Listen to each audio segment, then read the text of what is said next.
Imagine returning to your homeland after a transformative journey, not just as a changed person, but as a beacon of a new era.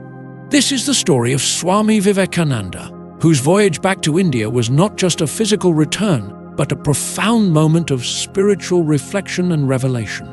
In this episode of our series on the life of Swami Vivekananda, we follow him on his journey back to India after his remarkable sojourn in the West. From his contemplations on spiritual truths to his reflections on the contrasts between East and West, we will explore how his experiences abroad shaped his mission and vision for his homeland. Join us as we delve into the final chapters of his Western journey and his preparations for a monumental return to India. On November 1st, 1896, in the course of a letter to Mary Hale, Swami Vivekananda wrote from London. An objective heaven or millennium therefore has existence only in the fancy, but a subjective one is already in existence. The musk deer, after vain search for the cause of the scent of the musk, at last will have to find it in himself. But Swami Vivekananda's mission to the world was not yet finished. An arduous task was awaiting him in his beloved motherland. The Indian work had to be organized before he could bid farewell to this earth. He left England on December 16, 1896, and traveled overland for the port of departure at Naples. The party headed directly for Milan, passing through Dover, Calais, and Mont Cenis. The Swami enjoyed the railroad journey and entertained his companions, the Seviers, with his stimulating conversation. But a part of his mind was drawn to India. He said to the Seviers, "Now I have but one thought, and that is India. I am looking forward to India." On the eve of his departure from London, an English friend had asked him, "Swami, how will you like your motherland after 3 years' experience in the luxurious and powerful West?" His significant reply was, "India I loved before I came away. Now the very dust of India has become holy to me. The very air is now holy to me. It is the holy land, the place of pilgrimage." Often the Swami said that the West was the Karma Bhumi, the land of action, where through selfless work a man purified his heart, and India was the Punya Bhumi, the land of holiness, where the pure in heart communed with God. In Milan, the Swami was much impressed by the great cathedral and by Leonardo's Last Supper. Pisa, with the Leaning Tower, and Florence, with its magnificent achievements in art, immensely delighted him. But the peak of his happiness was reserved for Rome, where he spent Christmas week. Many things there reminded him of India.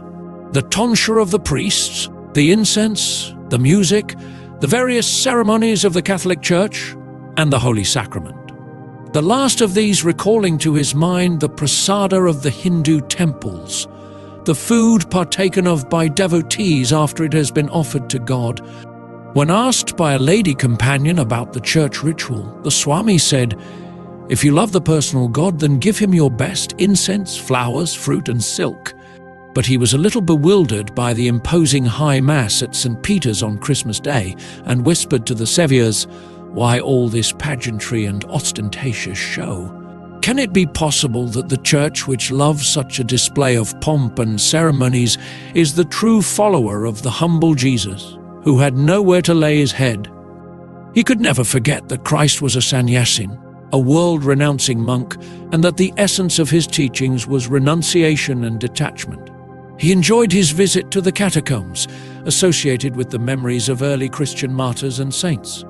The Christmas festival at Santa Maria della Coeli, with the stalls where sweets, toys, and cheap pictures of the Bambino were sold, reminded him of similar religious fairs in India. Christmas in Rome filled his heart with a warm devotion for Jesus Christ, who was an Asiatic and whom Asia had offered to the West as a gift to awaken its spiritual consciousness. The Swami spent a few days in Naples, visiting Vesuvius, Pompeii, and other places of interest. Then the ship at last arrived from Southampton with Mr. Goodwin as one of her passengers. The Swami and his friends sailed from Naples on December 30th, 1896, expecting to arrive in Colombo on January 15th, 1897. On board the ship, the Swami had a significant vision. One night, somewhere between Naples and Port Said, he saw in a vivid dream a venerable, bearded old man like a rishi of India, who said, "Observe carefully this place. You are now in the island of Crete. This is the land where Christianity began. I am one of the Therapeutae who used to live here." The apparition uttered another word, which the Swami could not remember.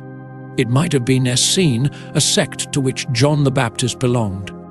Both the Therapeutae and the Essenes had practiced renunciation and cherished a liberal religious outlook.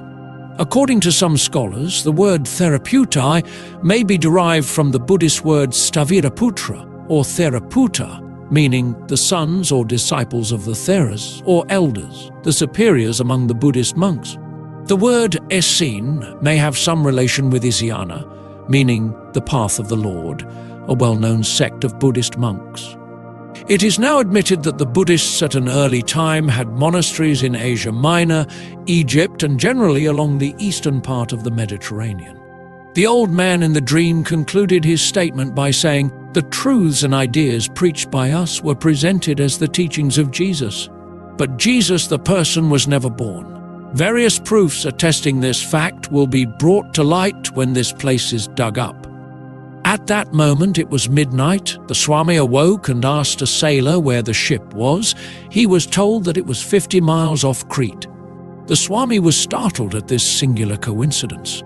The idea flashed in his mind that the Acts of the Apostles might have been an older record than the Gospels, and that Buddhist thought, coming through the Therapeutae and the Essenes, might have helped in the formulation of Christianity.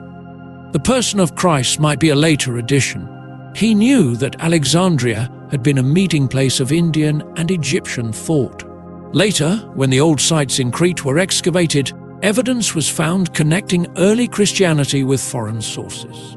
But Swami Vivekananda never refused to accept the historical Christ. Like Krishna, Christ too has been revealed in the spiritual experiences of many saints. That, for Vivekananda, conferred upon him a reality which was more real than historical realities. While traveling in Switzerland, the Swami one day plucked some wild flowers and asked Mrs. Sevier to offer them at the feet of the Virgin in a little chapel in the mountains with the remark, "She too is the mother." One of his disciples, another day, gave him a picture of the Sistine Madonna to bless. But he refused in all humility, and piously touching the feet of the child said, "I would have washed his feet, not with my tears, but with my heart's blood." It may be remembered that the monastic order of Ramakrishna was started on Christmas Eve. During the 2 weeks voyage, Swami Vivekananda had ample time to reflect on the experiences of his 3 years in the Western world. His mind was filled with memories of sweet friendship, unflinching devotion, and warm appreciation from both sides of the Atlantic. 3 years before, he had come to America unknown and penniless, and was regarded somewhat as a curiosity from the glamorous and inscrutable East. Now he was returning to his native land, a hero and prophet worshipped by hundreds and admired by thousands. Guided by the finger of God, he had gone to Chicago. In the New World, he had seen life at its best and its worst. He found there a society based on the ideals of equality, justice, and freedom, where a man, in sad contrast with India, was given every opportunity to develop his potentialities. There, the common people had reached a high standard of living and enjoyed their well-earned prosperity in a way unimaginable in any other part of the world. The American mind was alert, inquisitive, daring, receptive, and endowed with a rare ethical sensitivity. He saw in America, in her men and women of letters, wealth, and position, sparks of spirituality which kindled at the touch of his magic words. He was impressed to see the generous confidence and richness of heart manifested through the pure and candid souls who gave themselves to him once they had recognized him as a trustworthy spiritual guide. They became his noble friends and slaves of love, and did not shrink from the highest sacrifice to help in the fulfillment of his mission. But withal, the Swami saw the vulgarity, garishness, greed, lust for power, and sensuality among this vast country's heterogeneous elements. People had been swept off their feet by the newly acquired prosperity created with the aid of science, technology, and human ingenuity. They often appeared to him naive and noisy, and he may have wondered if this new nation, l'enfant terrible, the last hope of Western culture and also the source of potential fear for the rest of the world, would measure up to the expectations of its founding fathers and act as the big brother of the world, sharing with all the material amenities of life. America had given him the first recognition, and he was aware of it. In America, he had started the work of Vedanta in an organized form, and he hoped America would be the spiritual bridge between the East and the West. Though his scholarly and conservative mind often felt at home among the intellectuals of England and Germany, yet to America his heart was devoted. The monuments of Western culture no doubt fascinated him, but, as he wrote to Mary Hale from London in May 1896, "I love the Yankee land, I like to see new things.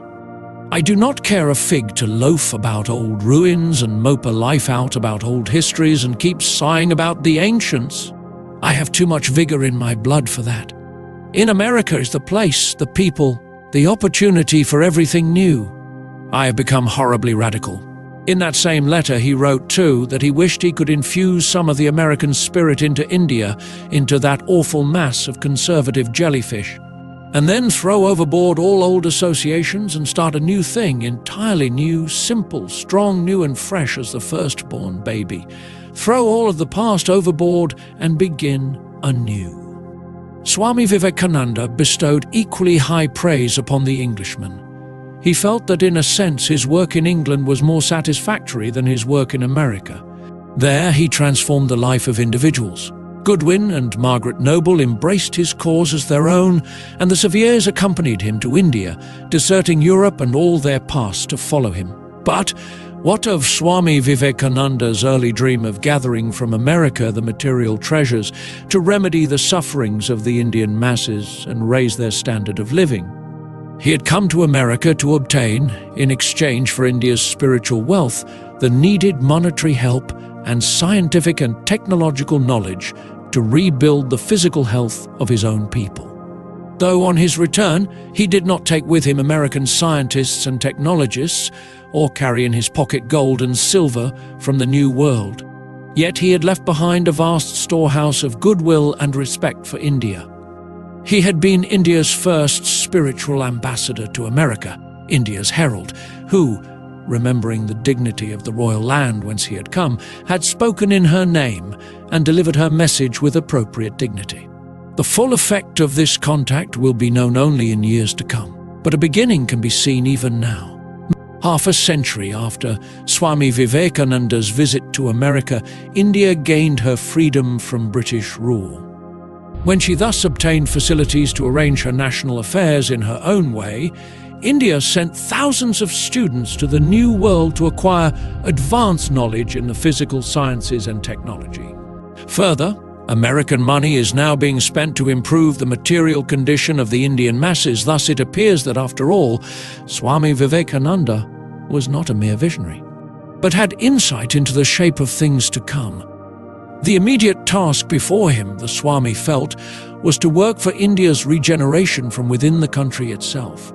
India could be liberated by her own efforts alone, but he was carrying from the West a priceless asset to help him in his Herculean task. The West had given him an authority which, it appears, he did not have before in the land of his birth. He'd been successful in planting the seeds of India's spiritual ideas in the very heart of the English-speaking world, in New York and London. Did he know then that within a half-century these ideas would be broadcast over the Western world and earn its respect for his motherland? Though he had come to America as a giver, he was now, in a sense, going back to India as a gift from the New World. In our next episode, we turn to a pivotal moment in Swami Vivekananda's life, the return to India. This episode will delve into the grand reception that awaited him and the emotional and spiritual impact of his homecoming. Join us as we witness the heartfelt welcome Swami Vivekananda received from his countrymen and the profound significance of his return to his homeland. Thank you for listening till the end. Please subscribe, turn on the notifications, like, comment, and share with your friends. This will help more listeners to discover our channel and content.